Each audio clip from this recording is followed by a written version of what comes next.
And I mean, you and I are both in a sort of, we're of a generation, we're Generation X, and we grew up, or we sort of, our formative period was in a weird sort of time between two extremes. And so the generation before grew up in a much more homophobic, much more closed society where gay people, queer people were couldn't really be open.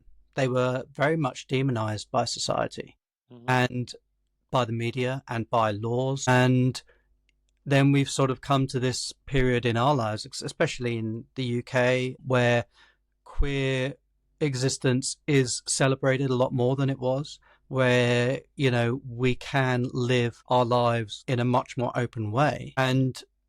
But, the echoes of history were still very, very strong in our minds, particularly for you growing up in a place where homosexuality wasn't decriminalized until the 90s.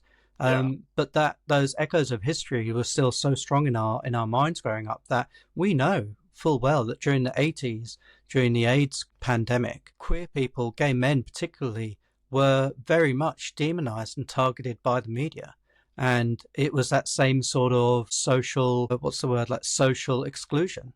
Yeah. Like if somebody looked like, I mean, obviously, this is in inverted commas if you're listening to this on Spotify, but, if somebody presented as like they might have AIDS, then Hmm. they would be, refused service. They would be shooed out of public spaces and Yeah. refused service at restaurants and shops and stuff like that.